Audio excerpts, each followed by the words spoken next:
Hello everyone, welcome to Samhita's academy.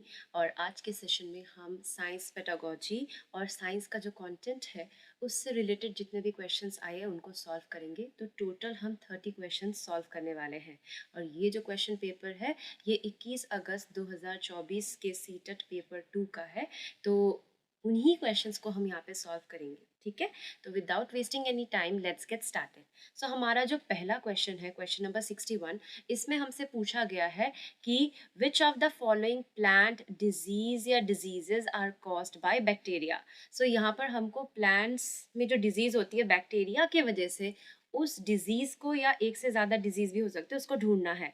तो जैसे कि आप जानते हैं रस्ट ऑफ वीट जो है ये एक फंजाई के वजह से होता है, ठीक है। फिर येलो वेन मोजाइक ऑफ भिंडी जो है ये किसके वजह से होता है, एक वायरस के वजह से होता है। तो बच जाता है हमारा सिट्रस टैंकर, नहीं है ये कैंकर है, CANKER, सिट्रस कैंकर है। तो ये एक्चुअली बैक्टीरिया की वजह से होता है, ठीक है, ये बैक्टीरिया की वजह से होता है। तो हमको यहाँ पे बैक्टीरिया की वजह से होने वाली प्लांट में जो डिजीज है उसको ढूंढना था। तो इसमें क्या है, इस ऑप्शन का जो इस क्वेश्चन का जो ऑप्शन है वो करेक्ट आंसर कौन सा होगा, सिर्फ बी है। तो ओनली बी कहाँ पे दिया हुआ है, थर्ड में। तो ये इस क्वेश्चन का सही उत्तर होगा। तो गेहूं में घुन लगना मतलब गेहूं का कीटट, ये इसको कौन रिस्पॉन्सिबल है इसके लिए, केवल बी। तो केवल बी होगा इसका करेक्ट आंसर। नेक्स्ट हमारा क्वेश्चन नंबर 62 में हमको क्या बताया गया है कि आइडेंटिफाई द करेक्ट स्टेटमेंट्स। सो यहाँ पर हमको ए और बी दो स्टेटमेंट्स दी गई है, इनमें से जो सही है, जो ऑप्शंस दिए गए हैं उनमें से हमको सही जो है उसको पकड़ना है, उसको चूज करना है। A fact is an observation that has repeatedly been found to be true over the time. तो फैक्ट क्या है, ये एक ऑब्जर्वेशन है जो बार बार सत्य प्रमाणित हुई है ओवर द टाइम। तो जैसे कि आप जानते हैं कि the earth revolves around the sun, ठीक है। तो ये क्या है, ये एक सत्य बात है और ये रिपीटेडली ये ट्रू ही प्रूव हुई है। तो फैक्ट मतलब क्या, कोई सत्य बात जो कि हम जानते हैं। तो ए तो मेरे को ठीक लग रहा है। बी में कह रहा है a law is a theory that has repeatedly been found to be true over time. तो कह रहे हैं कि लॉ एक थ्योरी है जो कि बार बार रिपीटेडली ओवर द टाइम ये ट्रू प्रूव हुई है। तो अगर हम सही से जानेंगे तो थ्योरी एक्चुअली क्या चीज है और लॉ एक्चुअली क्या चीज है, ये दो अलग अलग चीज है। थ्योरी क्या करती है, ये हमको क्यों कोई चीज हो रही है उसका आंसर बताती है, मतलब वाई क्वेश्चन का आंसर हमको थ्योरी से मिलता है। और जो लॉ है ये हमको हाउ समथिंग इज हैपनिंग उसका आंसर बताती है, मतलब कैसे हो रही है वो चीज। तो उस हिसाब से हमारा जो स्टेटमेंट बी है वो गलत है, क्योंकि लॉ और थ्योरी दोनों अलग अलग चीज है। तो सिर्फ स्टेटमेंट ए करेक्ट है। तो ये ऑप्शन नंबर 2 में दिया गया है, only A is the correct answer to this question. Hindi में क्या कहा गया है कि यहाँ पर सही कथन या कथनों की पहचान कीजिए। ए में कहा गया है तथ्य एक अवलोकन है जिससे समयोपरि बारंबार सही पाया गया है। और बी में कहा गया है नियम एक सिद्धांत है जिसे समयोपरि बारंबार सही पाया गया है। तो ये बी वाला जो कथन है ये गलत है, सिर्फ ए वाला जो कथन है वही सही है। तो इसका जो करेक्ट आंसर है वो केवल ए होगा। अब हमको यहाँ पर एक मैच द फॉलोइंग दिया गया है। मैच द फॉलोइंग में हमको यहाँ पर कुछ ऑर्गेनिज्म दिए गए हैं, ठीक है, और उनका रिप्रोडक्शन का जो मोड है, ठीक है, सेक्सुअल रिप्रोडक्शन का जो मोड है वो हमको यहाँ पर पहचान करना है। तो जैसे कि आप जानते हैं कि जो रोज है, रोज में क्या होता है, वेजिटेटिव प्रोपगेशन होता है, मतलब स्टेम कटिंग के थ्रू हम एक प्लांट से दूसरा प्लांट बना सकते हैं, ठीक है। तो वो वेजिटेटिव प्रोपगेशन के थ्रू रिप्रोड्यूस करते हैं, तो ये चला जाएगा ए के साथ। फिर ईस्ट में बडिंग होता है तो बी चला जाएगा बडिंग के साथ। उसके बाद फर्न्स में क्या होता है, स्पोर फॉर्मेशन होता है, तो ये सी चला जाएगा स्पोर फॉर्मेशन के साथ। और जो स्पाइरोगाइरा है ये एक एल्गी है जो कि फ्रैगमेंटेशन के मदद से अपने जैसे दिखने वाले बहुत सारे स्पाइरोगाइरा बनाता है। तो उस हिसाब से ये चला जाएगा डी के साथ। तो अगर हम ऑप्शंस पे देखें तो हमको ढूंढना पड़ेगा A5 के साथ कहाँ जा रहा है। तो A5 के साथ 2 और 4 ऑप्शन में जा रहा है, तो अब B पे बढ़ना पड़ेगा। B हमारा किसके साथ जा रहा है, B जा रहा है 1 के साथ, C जा रहा है 2 के साथ और D जा रहा है 3 के साथ। तो उस हिसाब से हमको हमारा जो करेक्ट ऑप्शन है वो मिल गया, वो है ऑप्शन नंबर 2। तो उसी तरीके से हिंदी वालों के लिए भी जो सही उत्तर होगा वो होगा ऑप्शन नंबर 2। आप हिंदी में इसका प्रश्न पढ़ के आराम से इसका उत्तर चयन कर सकते हैं। बढ़ते हैं नेक्स्ट क्वेश्चन की ओर। नेक्स्ट क्वेश्चन में हमसे पूछा गया है, which of the following would be most suitable strategy to introduce the topic deficiency diseases at upper primary level. मतलब यहाँ पर हमसे क्या कहा गया है, उच्च प्राथमिक स्तर पर अभावजन्य रोग विषय को प्रस्तुत करने की निम्नलिखित में से कौन सी सबसे उपयुक्त रणनीति होगी।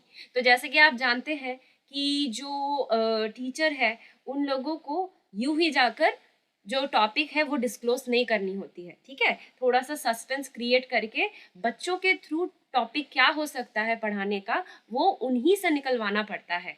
तो अगर हम देखेंगे तो यहाँ पर 4 ऑप्शन हमको दी गई है। Hold a discussion on common human diseases, मतलब कॉमन ह्यूमन डिजीजेस पे एक डिस्कशन किया जाए जहाँ पर टीचर और स्टूडेंट दोनों ही पार्टिसिपेट कर रहे हैं। तो ये अभी फिलहाल फर्स्ट ऑप्शन ठीक ठाक लग रहा है। सेकेंड वाले पे जाते हैं। Provide a definition of balance diet and introduce the concept of deficiency. तो यहाँ पर कहा गया है कि जो बैलेंस डाइट है उसका पहले हमको डेफिनिशन बता देना है बच्चों को, और वो बोलने के बाद हम जो डेफिशिएंसी डिजीज है उस कॉन्सेप्ट को इंट्रोड्यूस करेंगे। तो एक्चुअली क्या हो रहा है कि यहाँ पर डेफिनिशन पहले से ही बता देना, मतलब बच्चों का इन्वॉल्वमेंट यहाँ पर कुछ नहीं हो रहा है, यहाँ पर टीचर ही बता दे रहा है बैलेंस डाइट का डेफिनेशन और फिर डेफिशिएंसी डिजीज का जो कॉन्सेप्ट है वो भी इंट्रोड्यूस कर रहा है। तो ये सही नहीं लग रहा है तरीका, ये स्ट्रैटेजी जो है ये सही नहीं लग रही। Arrange for a doctor's prescription pertaining to a deficiency disease and hold a discussion around it। तो यहाँ पर भी जो डिस्कशन वर्ड है, डिस्कशन हमेशा अच्छा रहता है। जब भी हम कभी भी बच्चों को पढ़ाने जाते हैं तो क्या होना चाहिए, 2 वे इंटरेक्शन होनी चाहिए। टीचर भी प्रश्न पूछेगा, बच्चे उत्तर देंगे, बच्चे भी प्रश्न पूछेंगे, टीचर को उत्तर देना पड़ेगा। तो 2 साइडेड इंटरेक्शन बेटर है। बट ये थोड़ा अजीब सा लग रहा है कि हम एक डॉक्टर का प्रेस्क्रिप्शन लेके आएंगे जहाँ पर किसी इंसान को डेफिशिएंसी डिजीज है तो उस पर हम चर्चा करेंगे, तो ये मुझे सही नहीं लग रहा। List the various nutrients and the functions they perform in human body. मतलब क्या, हमारे को जो भी न्यूट्रिएंट्स चाहिए पहले उसका लिस्ट बना देंगे और हर एक न्यूट्रिएंट्स का क्या काम है हमारी बॉडी में उसको बता देंगे। तो फिर यहाँ पर तो सस्पेंस क्रिएट हुआ ही नहीं और ये पूरा काम किसका हो गया, टीचर का हो गया। तो ऐसा तो स्ट्रैटेजी फॉलो करने के लिए हमको सिखाया नहीं जाता। तो उस हिसाब से यहाँ पर जो सही उत्तर ठहर रहा है वो ऑप्शन नंबर 1 है। ऑप्शन नंबर 2 भी हो सकता था बट क्योंकि यहाँ पर पहले ही डेफिनेशन प्रोवाइड कर दी जा रही है इसलिए वो नहीं होगा इसका करेक्ट आंसर। तो उस हिसाब से हिंदी वालों के लिए भी जो पहला ऑप्शन है वो सही उत्तर है कि सामान्य मानव संबंधी रोगों पर परिचर्चा करना। आगे बढ़ते हैं क्वेश्चन नंबर 65 की ओर। Which of the following is the most suitable strategy for introducing the students to the concept of chemical reactions at upper primary level. मतलब अपर प्राइमरी लेवल के स्टूडेंट्स के सामने जाकर आप केमिकल रिएक्शन का जो कॉन्सेप्ट है उनको इंट्रोड्यूस करने वाले हैं, तो आपकी क्या रणनीति होनी चाहिए। तो जैसे कि मैंने अभी आपसे कहा है कि it is always better to have discussion in the class. तो हमारा पहला ही जो पॉइंट है वो क्या कह रहा है, hold a discussion on chemical reactions which students are likely to have observed in their lives. मतलब उन्होंने अपने डे टू डे लाइफ में जो केमिकल रिएक्शंस होते देखा है उस पर एक परिचर्चा की जाए, उस पर एक डिस्कशन हो। तो फिलहाल के लिए पहला वाला तो बहुत ही अच्छा ऑप्शन लग रहा है पर बाकी भी हम पढ़ लेते हैं एक बार। Explain the concept of valence electrons and electronic configuration, ये तो बिल्कुल ही नहीं है। Write the chemical equations in symbolic form and ask students to observe. तो पहले ही हम जाकर एक केमिकल इक्वेशन लिख देंगे और बच्चों को बोलेंगे कि इसे ऑब्जर्व करो, तो ये क्या करेगा, उनमें जो क्या बोलते हैं एक क्या बोलते हैं उसको मतलब ये बोरिंग क्लास हो जाएगा। उनमें सस्पेंस क्रिएट नहीं होगा कि क्या पढ़ाने वाली है टीचर, तो वो सस्पेंस क्रिएट नहीं होगा, एक इच्छा नहीं जागेगी उनकी पढ़ने के लिए। Define a chemical reaction and give examples, ये भी नहीं होगा क्योंकि पहले ही हम क्या कर रहे हैं, जाकर केमिकल रिएक्शन हम पढ़ाने वाले लिए बच्चों को पता चल जाएगा जब भी हम डिफिनेशन उसका लिखाएंगे और एग्जांपल्स देंगे। तो यहाँ पर जो ऑप्शन नंबर 1 है वो सही बैठ रहा है।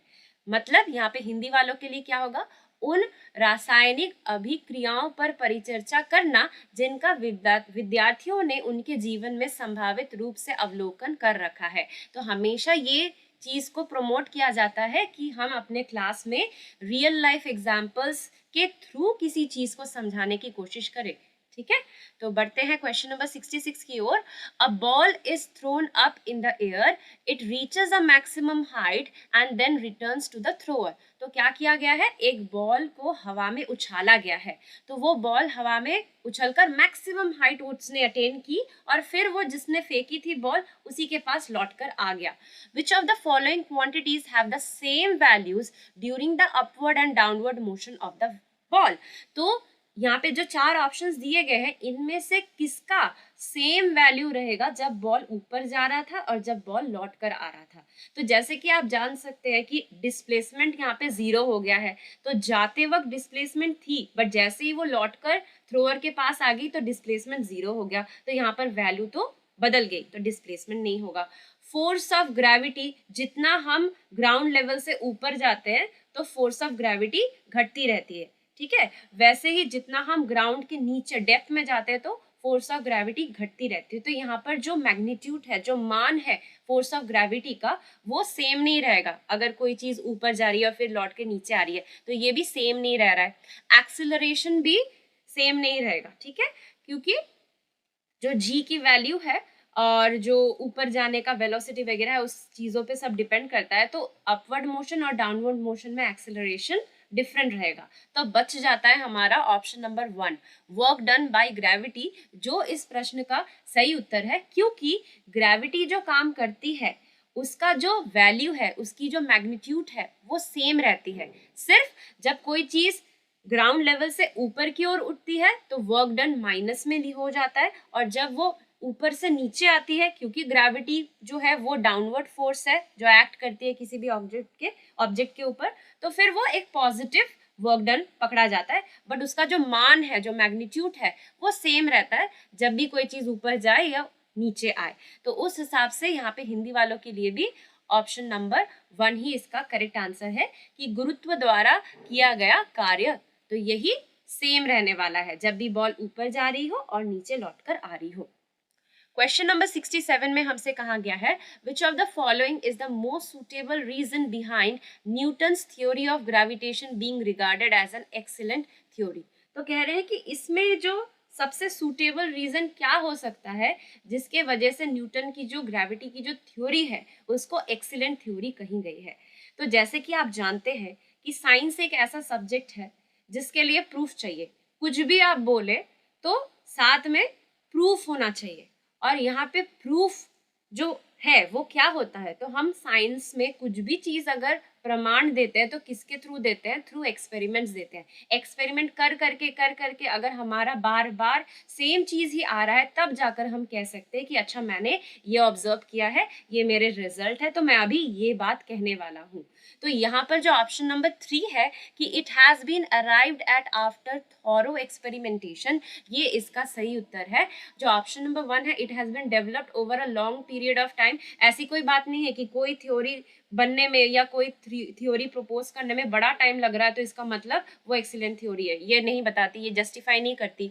फिर it explains larger number of observations by making fewer assumptions, मतलब हम बहुत सारे जो ऑब्जर्वेशंस है उसको हम एक्सप्लेन कर रहे हैं विथ फ्यू एजम्पशंस, तो ये भी नहीं हो रहा है। It has been formulated using the precise language of mathematics, ऐसी बात नहीं है कि एकदम मैथमेटिक्स के लैंग्वेज में अगर हम सब चीज़ों को एक्सप्लेन करने की कोशिश करें तो वही एकदम सही होगा, वही एक एक्सीलेंट थ्योरी होगा। साइंस एक ऐसा सब्जेक्ट है जिसमें कुछ भी आप प्रेजेंट करते हैं दुनिया वालों के सामने तो उसके लिए आपके पास प्रूफ होनी चाहिए, और वो एक्सपेरिमेंट के थ्रू ही हम अपनी चीज़ों को प्रूफ कर पाते हैं। सो उस हिसाब से यहाँ पर जो थर्ड ऑप्शन है कि इस पर पूर्ण प्रयोग के पश्चात ही पहुंचा गया है, वही इसका एकदम सुटेबल रीजन है कि न्यूटन्स थ्योरी ऑफ ग्रेविटेशन को एक्सीलेंट थ्योरी माना जाता है। बढ़ते हैं क्वेश्चन नंबर 68 की ओर। क्वेश्चन नंबर 68 में हमसे कहा गया है कि when a negatively charged rod is brought near an uncharged electroscope अगर आप देखेंगे, मैं रफली ड्रॉ कर रही हूँ, तो ये ऐसा ऐसा रॉड लाइक स्ट्रक्चर होता है, और यहाँ पे जो लीव्स होती है यहाँ पे अटैच्ड होती है, और यहाँ पर एक जगह होती है जिसके थ्रू हम कांटेक्ट करते हैं। तो यहाँ पर क्या कहा जा रहा है कि हमने एक रॉड लाई है जो कि नेगेटिवली चार्ज्ड है, ठीक है, नेगेटिवली चार्ज्ड है, और जिसको अनचार्ज्ड इलेक्ट्रोस्कोप के पास लाया गया है। तो ऐसा करने से क्या होगा? तो जैसे कि हम जानते हैं कि ये जो नेगेटिव चार्ज है, ये नेगेटिव चार्ज यहाँ पे आ जाएगा इन रॉड्स तक, और फिर जो यहाँ पर जो दो लीव्स है, क्योंकि दोनों में नेगेटिव चार्ज आ जाएगा, तो हम क्या जानते हैं, सेम चार्ज क्या करते हैं, रिपेल करते हैं। तो क्या हो जाएगी, ये जो दो लीव्स है और भी दूर चली जाएगी। ठीक है, तो यहाँ पर 3 स्टेटमेंट्स दी गई है, तो हम पहले पढ़ लेते हैं। The electroscope leaves move further apart. तो जैसा कि मैंने आपसे कहा कि जैसे ही रॉड को पास में लाया जाएगा, ये दोनों जो लीव्स है ये भी नेगेटिव चार्ज अटेन करेंगी, और क्योंकि दोनों में सेम चार्ज है तो same charge repels each other, तो ये और भी दूर चली जाएंगी। ये तो स्टेटमेंट 1 में कहा। Both the electroscope leaves acquire similar charge. B में कहा गया है कि इलेक्ट्रोस्कोप जो लीव्स है उनमें सेम चार्ज आई है। कौन सी चार्ज आई है? माइनस चार्ज आई है। सी कह रहा है the negative charges pass on to the electroscope causing its leaf to move further apart। तो कह रहे हैं, जो सी वाला जो स्टेटमेंट है वहां पर कहा गया है कि जो नेगेटिव चार्ज है वो इलेक्ट्रोस्कोप के थ्रू पास कर रहा है और लीव्स तक पहुंच रहा है। लीव्स माइनस चार्ज अटेन कर रही है और दोनों में सेम चार्ज होने के कारण वो फर्दर दूर हो जा रहे हैं। तो यहाँ पर हमको पूछा गया है ऑफ द एवर 3 स्टेटमेंट्स, हमको ये जो 3 स्टेटमेंट्स दी गई है इनमें से कौन सा सही, मतलब जो ऑप्शंस दिए गए हैं 1 2 3 4 में कौन सा हम चयन करेंगे। तो जैसे कि कहा गया है ए बी और सी तीनों ही इन्फरेंसेस है, ये तो गलत है। इन्फरेंस होता है मतलब कोई भी एक्सपेरिमेंट करने के बाद जो हम कंक्लूड करते हैं उसी को इन्फरेंस कहा जाता है। तो ए बी और सी तीनों तो कंक्लूजन नहीं है या इन्फरेंस नहीं है। 2 में कह रहे हैं ए इज एन ऑब्जर्वेशन, क्योंकि जैसे ही हम रॉड को टच करेंगे इलेक्ट्रोस्कोप को तो हमें क्या दिखेगा कि जो दोनों इलेक्ट्रोस्कोप की लीव्स है वो दूर जा रही है, तो यही हमारा ऑब्जर्वेशन है। तो ए वाले में वो ऑब्जर्वेशन बता रहा है और बी और सी जो है वो इन्फरेंसेस है, मतलब वो कंक्लूड कर रहा है कि क्यों हो रहा है वो चीज। सो उस हिसाब से यहाँ पर जो ऑप्शन नंबर 2 है वो सही उत्तर है इसका। और यहाँ पर भी हिंदी वालों के लिए भी जो 2 है उसका सही उत्तर है। 3 वाला क्यों नहीं होगा? क्योंकि कह रहे ए और बी ऑब्जर्वेशन है। ए और बी ऑब्जर्वेशन हो ही नहीं सकता क्योंकि both the electroscope leaves acquire similar charge. उनमें सिमिलर चार्ज आ रहा है, वो हम कैसे देख पा रहे हैं? वो तो नहीं देख पा रहे हैं। और A B C are observation, तीनों ही ऑब्जर्वेशन है, वो भी नहीं है। तो उस हिसाब से इसका करेक्ट ऑप्शन 2 है। बढ़ते हैं नेक्स्ट क्वेश्चन की ओर। A box of mass 500 gram is lying on a horizontal table. मतलब एक टेबल के ऊपर एक बॉक्स रखी गई है जिसका जो वजन है वो है 500 gram. Which of the following statements is true regarding the forces acting on it. तो उस बॉक्स पे जो फोर्सेस एक्ट कर रही है तो कौन सी स्टेटमेंट सही बता रही है यहाँ पे? तो यहाँ पे जी की वैल्यू बता दी गई है 10 मीटर पर सेकेंड स्क्वायर। तो फर्स्ट ऑप्शन कह रहा है कि N unbalanced force of 5 Newton acts on it in the upward direction. तो हम क्या जानते हैं, ये एक बॉक्स है, right? This is a box. तो इसका जो वेट है ये एकदम डाउनवर्ड, नीचे की ओर एक्ट करेगा। तो वो एक फोर्स ऑफ ग्रेविटी है जो नीचे की ओर डाउनवर्ड एक्ट कर रहा है। तो ये गया, तो ऑब्वियसली इसका उल्टा भी कोई ना कोई फोर्स होगा। तो ये क्योंकि एक ही जगह पे रेस्ट पोजीशन पे है तो ऑब्वियसली यहाँ पर a pair of balanced forces है जो इस बॉक्स के ऊपर एक्ट कर रही है। तो उस हिसाब से ऑप्शन नंबर 1 भी नहीं होगा। No force acts on it, ऐसा तो हो ही नहीं सकता। 2 भी नहीं होगा। And unbalanced force of 5 Newton acts on it in downward direction, ये भी नहीं होगा। तो ये उत्तर क्या होगा? A pair of balance forces acts on it. संतुलित बलों का एक युगल उस पर कार्य करता है। हिंदी वालों के लिए ये करेक्ट आंसर है। 70 में जाते हैं। Which of the following is not indicative of the hypothesising skill. यहाँ पर क्या कहा गया है? निम्नलिखित में से कौन सा परिकल्पना करने के कौशल का निर्देशक नहीं है? तो यहाँ पर कहा गया है कि identifying variables for an experiment. तो ये तो वेरिएबल्स हमको आइडेंटिफाई करना ही होता है। Formulating questions which lead to inquiry. तो जब भी हम कोई मतलब क्या बोलते हैं, कोई भी रिसर्च कर रहे हैं तो हमें सबसे पहले क्वेश्चंस बनाने होते हैं कि why we are doing it. फिर उस क्वेश्चंस के थ्रू हम इंक्वायरी करते हैं उस चीज़ों के बारे में। अटेम्प्टिंग टू एक्सप्लेन ऑब्जर्वेशंस और relationships in terms of some principle. So किसी प्रिंसिपल पर निर्धारित होकर हम अपने ऑब्जर्वेशंस और रिलेशनशिप्स को एक्सप्लेन करने की कोशिश कर रहे हैं, तो ये भी होता है। Using the senses to gather information, मतलब अपनी जो इंद्रियां हैं, ज्ञानेंद्रियों का इस्तेमाल करके हम इधर उधर से इंफॉर्मेशन जुटा रहे हैं, इसको हम हाइपोथेसाइजिंग स्किल में नहीं कंसिडर कर सकते। तो इसका जो हमको नॉट इंडिकेटिव बोला है, तो उस हिसाब से ऑप्शन 4 इसका सही उत्तर होगा। क्वेश्चन नंबर 71 में जाते हैं। Seed dispersal may be said to help the plants in all of the following except. So हम क्या जानते हैं कि जो सीड डिस्पर्सल है वो प्लांट्स को मदद करता है, बट इनमें से कोई एक है जो उसको मदद नहीं कर रहा है। तो हम जानते हैं कि सीड डिस्पर्सल के वजह से हमको नई वैरायटीज मिलती है, ठीक है। ओवर क्राउडिंग, ओवर क्राउडिंग में कोई मदद नहीं मिलती। ओवर क्राउडिंग ना हो इसीलिए प्लांट्स ने सीड डिस्पर्सल का तरीका ढूंढा हुआ है। ओवर क्राउडिंग तो तब होगी ना जब एक ही पौधे के सभी बीज उसी के आजू बाजू आके गिर रहे हैं, तो कंपटीशन हो जाएगा और सीड्स ओवर क्राउडेड हो जाएंगे। तो ओवर क्राउडिंग को ये मतलब प्लांट्स को यहाँ पे ये जो ओवर क्राउडिंग है वो हेल्प नहीं कर रहा है। Avoid competition for sunlight water and minerals, तो इससे तो अवॉइड की जाती है। इन्वेड न्यू हैबिटेट्स, मतलब अलग अलग जगहों पे इस प्लांट की स्पीशीज फैल रही है।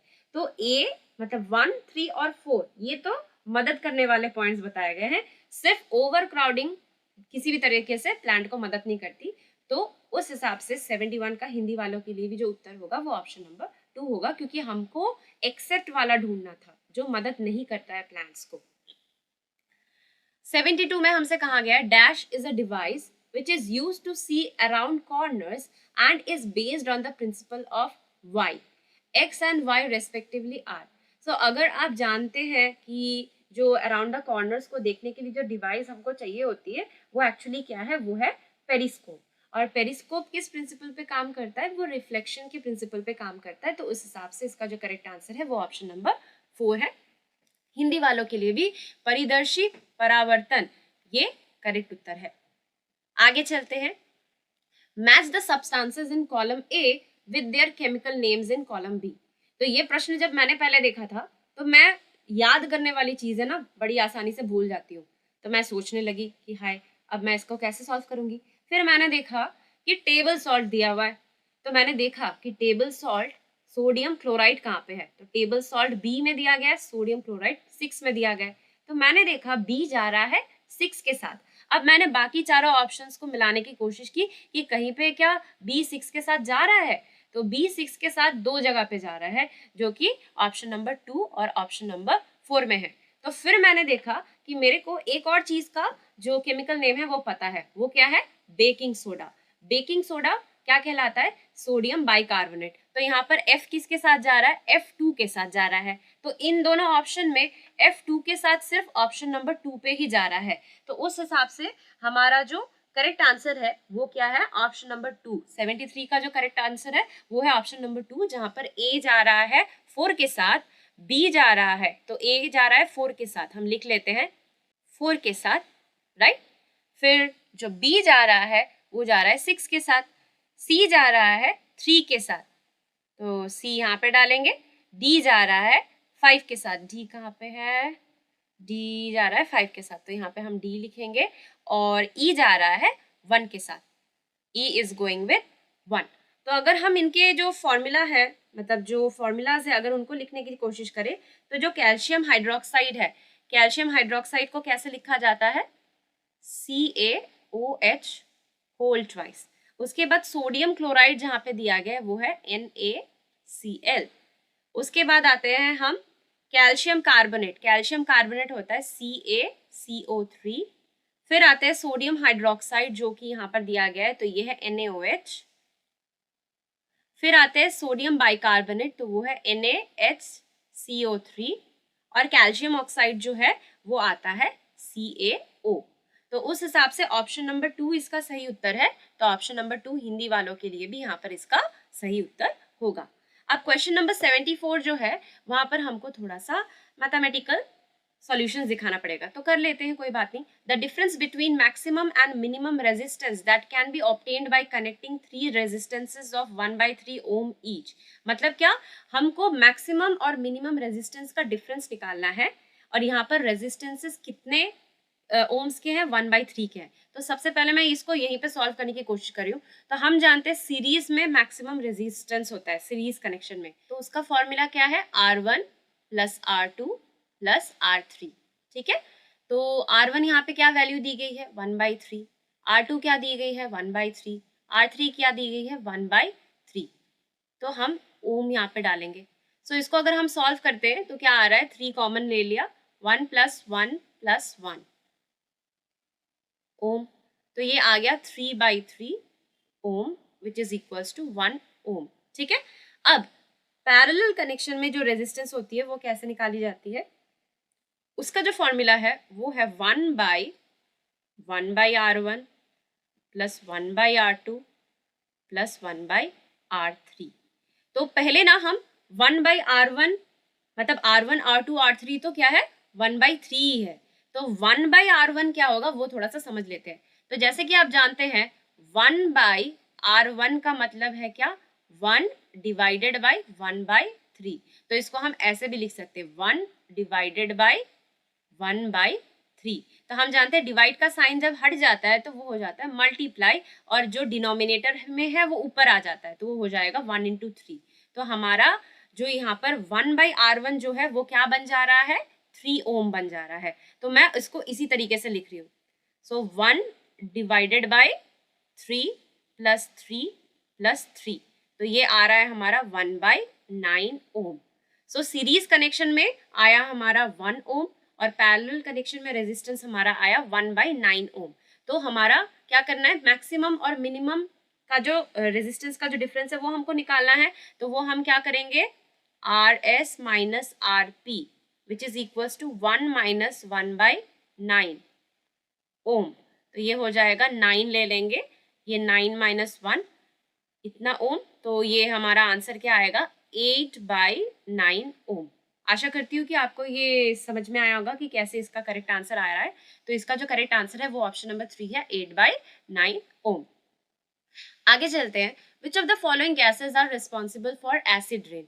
तो एसिड रेन के लिए कौन से गैसेज रिस्पॉन्सिबल है, तो नाइट्रोजन तो नहीं है, ऑक्सीजन भी नहीं है, ओजोन भी नहीं है। हम जानते हैं ऑक्साइड्स ऑफ सल्फर, ठीक है, और ऑक्साइड्स ऑफ नाइट्रोजन ये रिस्पॉन्सिबल होते हैं। बुक में जो है वो नाइट्रोजन डाइऑक्साइड दी गई है, बट यहाँ पे नाइट्रिक ऑक्साइड है, तो यहाँ पे ओनली डी करके तो कोई ऑप्शन नहीं है। तो हम क्या करेंगे, हम डी और ई इसका चयन करेंगे। तो इसका जो करेक्ट आंसर है वो ऑप्शन नंबर 1 है, डी और ई। मतलब oxides of sulphur and oxides of nitrogen is responsible for acid rain, जो कि सल्फ्यूरिक एसिड और नाइट्रिक एसिड बनाता है जब वो वाटर के साथ रिएक्ट करता है, oxides of sulphur and oxides of nitrogen.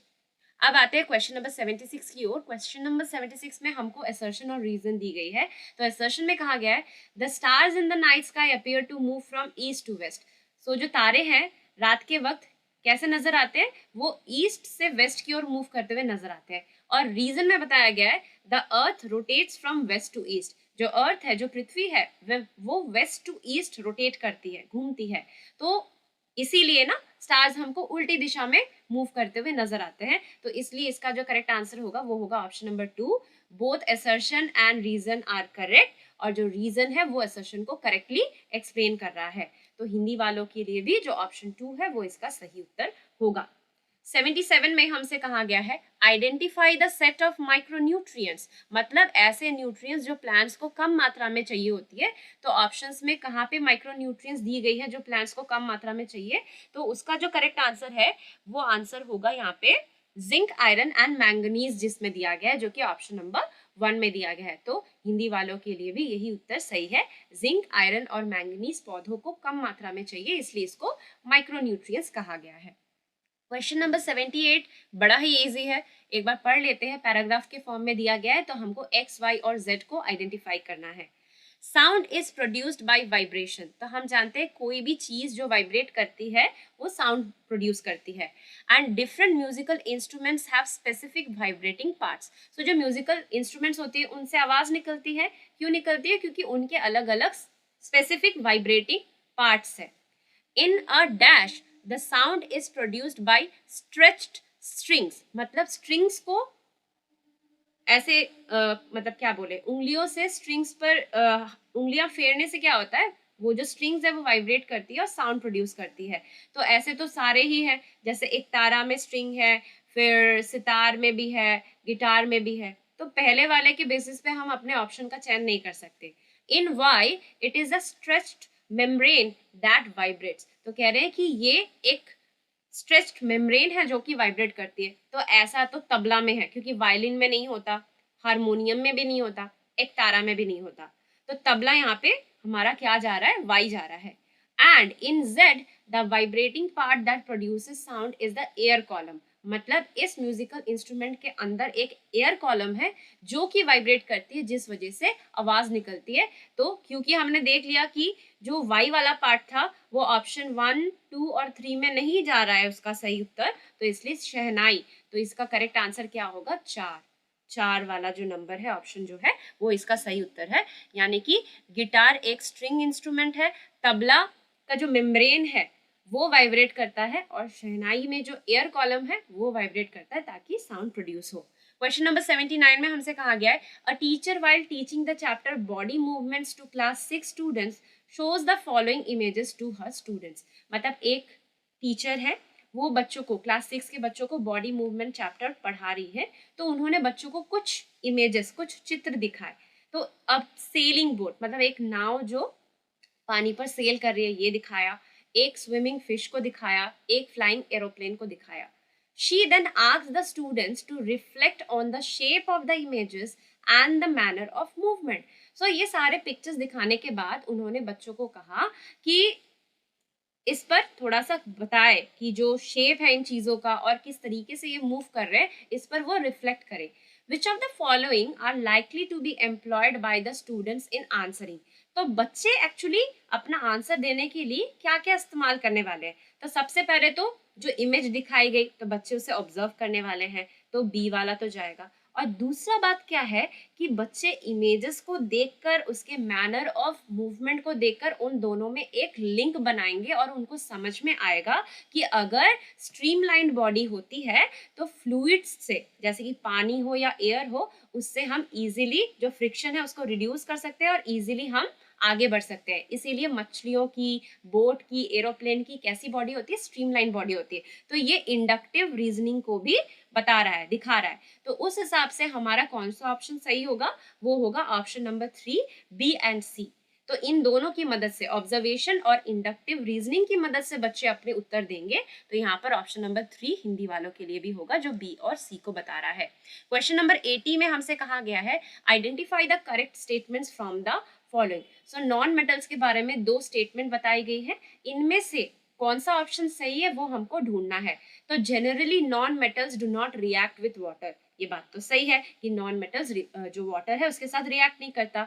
Generally non metals do not react with acids, और ये एसिड्स के साथ भी रिएक्ट नहीं करते. कौन, नॉन मेटल्स. सो उस हिसाब से दोनों स्टेटमेंट्स ही सही है. तो यहाँ पर ऑप्शन नंबर 4 जाएगा. Both A and B are correct. A और बी दोनों ही सही है.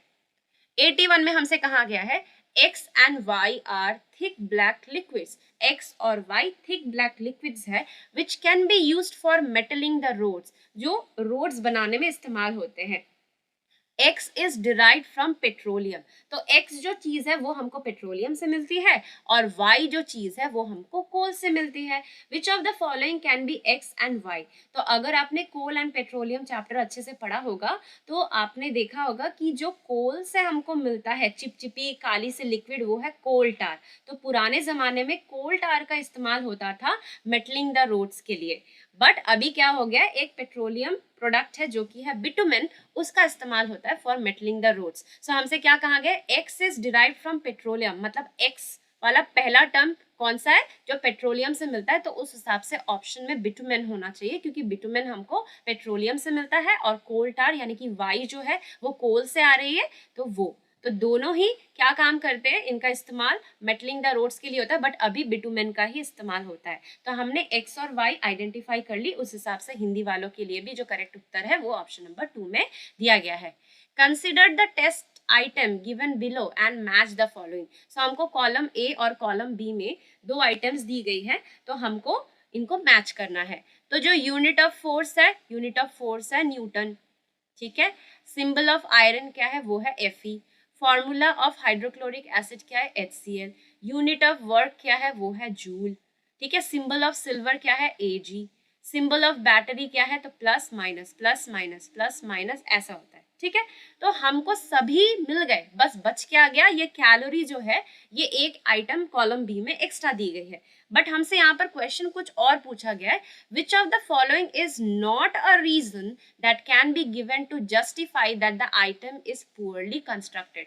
मतलब यहाँ पर जो मैच द फॉलोइंग के दोनों कॉलम में आइटम्स दिए गए हैं वो पुअरली कंस्ट्रक्टेड है, बट इनमें से कौन सा तर्क सही नहीं है, कौन सा रीजन जस्टिफाई नहीं कर रहा कि वो पुअरली कंस्ट्रक्टेड है। So there is inconsistency among entries, तो ऐसा तो बिल्कुल नहीं है ना। For an entry in column A there are at most 2 plausible entries in column B, मतलब कॉलम ए के एक एंट्री के लिए कॉलम बी में दो दो उत्तर है, तो ऐसा तो बिल्कुल नहीं पाया गया है। There are unequal entries in column A और बी, तो ये बात तो सही है, कॉलम ए में एक एंट्री कम है और कॉलम बी में एक एंट्री ज्यादा दी गई है जो कि है ये कैलोरी, तो ये तो ठीक जा रहा है। The matching pairs can be easily guessed, ये भी सही बात है कि इसको हम इजिली गेस कर सकते हैं। And there is inconsistency among entries, so यहाँ पर जो एंट्रीज है उनमें इनकंसिस्टेंसी है, तो ऐसा लग तो रहा है, तो उस हिसाब से जो नहीं रीजन है, not a reason to justify that the item is poorly constructed, वो है कि एक एंट्री के लिए कॉलम ए में बी में दो प्लॉजिबल एंट्रीज है, मतलब दो उत्तर हो सकते हैं। तो उस हिसाब से हमारा यहाँ पर जो करेक्ट उत्तर है इस प्रश्न का वो है option number 2। Option number 2 Hindi वालों के लिए भी ये सही है। नेक्स्ट हमको क्वेश्चन नंबर 83 में पूछा गया है एक असर्शन और रीजन क्वेश्चन। ड्राइड रेजिन, मतलब जो किशमिश होते हैं, when left in plain water, जब उनको प्लेन वाटर में रखा जाता है तो वो फूल जाते हैं। क्यों फूल जाते हैं? ऑस्मोसिस के वजह से, ये तो हमने ऑब्जर्व किया ही है। अब रीजन में कहा गया है plant cells have a selectively permeable cell membrane, तो हमने सेल जो स्ट्रक्चर एंड फंक्शन वाला चैप्टर है उसमें क्या पढ़ा था कि जो सेल मेम्ब्रेन है वो सिलेक्टिवली परमिएबल है, मतलब वो चीजों की एंट्री और एग्जिट रेगुलेट करती है, किसको अंदर जाना है किसको बाहर जाना है वो सब देखती है, ठीक है, गेट कीपर की तरह। तो प्लांट सेल में भी सेल मेम्ब्रेन होता है, एनिमल सेल में भी सेल मेम्ब्रेन होता है, और क्योंकि ये सेल मेम्ब्रेन सिलेक्टिवली परमिएबल है तो ये वाटर को एंट्री दे रहा है कि जो किशमिश के जो सेल्स है उसके अंदर घुसे, तो उस हिसाब से जो असर्शन है वो भी सही है, रीजन जो है वो भी सही है, और रीजन जो है असर्शन को बहुत ही अच्छी से एक्सप्लेन कर पा रहा है, तो उस हिसाब से इसका जो सेकेंड नंबर ऑप्शन है वो इस प्रश्न का सही उत्तर है। क्वेश्चन नंबर 84 में हमसे कहा गया है a body has a linear momentum of p and a mass of m, तो एक बॉडी है उसकी लीनियर मोमेंटम p है और मास m है। The kinetic energy of the body is, so उसकी काइनेटिक एनर्जी क्या होगी, तो यहाँ पर हम जानते हैं momentum p is equals to mass into velocity, right. अब अगर हम v को यहाँ ले ले तो ये आ जाएगा, v इधर रह जाएगा तो वो हो जाएगा मोमेंटम बाय मास, और हम जानते हैं काइनेटिक एनर्जी निकालने का फॉर्मूला क्या है, हाफ एम वी स्क्वायर। तो अगर हम v का वैल्यू ये वाला बिठा दे इस इक्वेशन में, so half into M into P by M square हो जाएगा, तो ये यहाँ पे क्या आ जाएगा, half into M into P square by M square हो जाएगा। अब यहाँ पे एक m कट जा रहा है तो हमारे पास क्या बचता है, पी स्क्वायर बाई 2m। तो देख लेते हैं ऐसा कोई ऑप्शन है कि नहीं, पी स्क्वायर बाई 2m, वो ऑप्शन नंबर 4 में दिया गया है, तो इसकी काइनेटिक एनर्जी होगी पी स्क्वायर बाई 2m, जो कि हिंदी वालों के लिए और इंग्लिश वालों के लिए क्वेश्चन ऑप्शन नंबर 4 है। Which of the following statements is correct, so यहाँ पर फर्टिलाइजर से रिलेटेड 4 स्टेटमेंट्स दी गई है, उनमें से जो सही है वो हमको ढूंढना है। So fertilisers increase the number of friendly microbes in soil, ये गलत है, ये मैन्योर का काम है, मतलब मैन्योर इंक्रीज करता है। Fertilisers are richer in specific nutrients as compare to manure, तो ये बात सही है कि फर्टिलाइजर्स में कुछ स्पेसिफिक न्यूट्रिएंट्स ज्यादा होती है as compare to manure. Fertilisers enhance the water holding capacity of the soil, ये गलत है, manure water holding capacity of the soil को बढ़ाता है। Fertilisers provide a lot of humus to the soil, ये भी गलत है, ये मैन्योर का काम है, manure lot of humus provide करता है सॉइल को। तो उस हिसाब से हमको जो करेक्ट स्टेटमेंट है फर्टिलाइजर के बारे में वो ढूंढना था, तो ऑप्शन नंबर 2 सही है। 86 में हमसे कहा गया है read the following statements carefully and select the correct option, so यहाँ पर S1 और S2 के फॉर्म में रेयन के बारे में 2 स्टेटमेंट्स बताई गई है और हमको ऑप्शन चुनना है। सबसे पहला S1 कह रहा है rayon is a synthetic fibre, ये बात सही है। Rayon is made without using any natural raw material, but कहा जा रहा है कि ये जो सिंथेटिक फाइबर है ये किसी भी नेचुरल रॉ मटेरियल का इस्तेमाल किए बिना बनाया जा रहा है, तो ये गलत है क्योंकि रेयन बनता है जब हम वुड पल्प को केमिकली ट्रीट करते हैं। तो उस हिसाब से S1 सही है बट S2 गलत है, जो कि ऑप्शन नंबर 3 में दी गई है कि S1 is true and S2 is false. So third option Hindi वालों के लिए भी सही होगा। क्वेश्चन नंबर 87 में हमसे कहा गया है which of the following is not desirable with respect to carrying out of a class demonstration by a teacher। so class demonstration के लिए जब टीचर प्रिपेयर करती है तो इनमें से कौन सा चीज नहीं होना चाहिए। so follow up the demonstration with discussion, मतलब डेमोन्स्ट्रेट करने के बाद डिस्कशन होनी चाहिए, तो वो तो सही बात है। Rehearse the demonstration before carrying it out in class, तो जब भी हम कोई डेमो देने जाते हैं तो उसके लिए हमको रिहर्स करना होता है ताकि हमारा कंटेंट का जो फ्लो है वो सही रहे और हम बिना अटके अच्छे से प्रेजेंट कर पाए जो भी टॉपिक हम पढ़ाना चाहते हैं।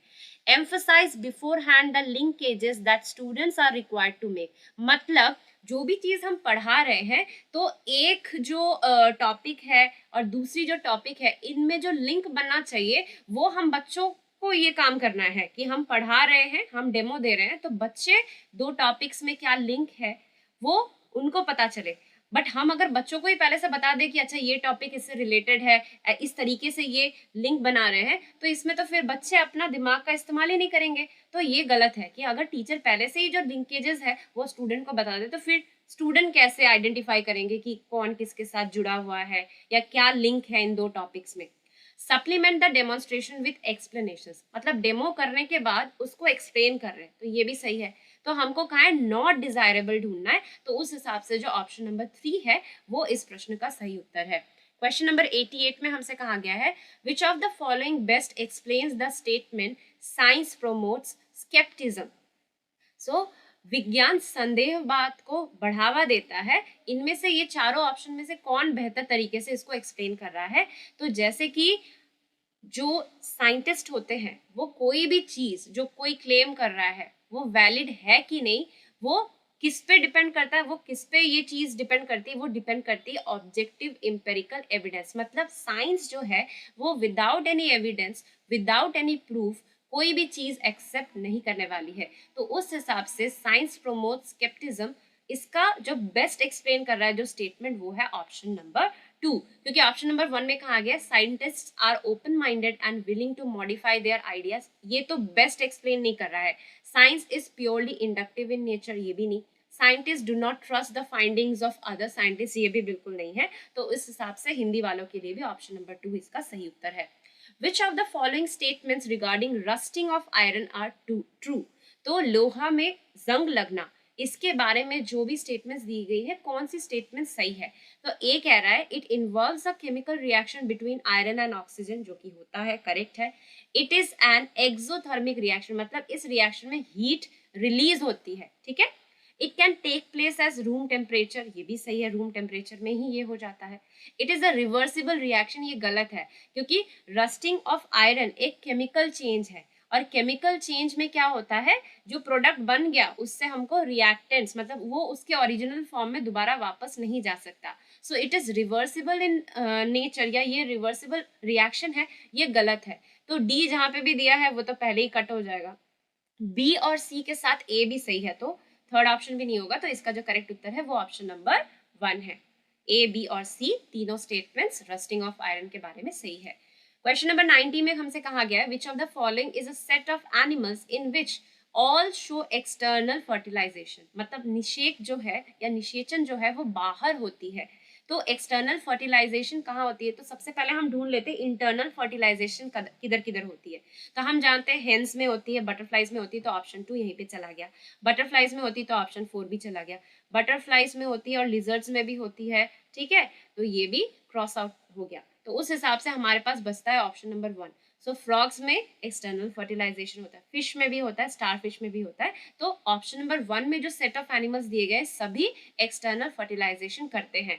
तो उस हिसाब से हिंदी वालों के लिए भी ऑप्शन 1 सही उत्तर है। मेंढक, मछली और स्टार फिश बाह्य निषेचन को दर्शाते हैं।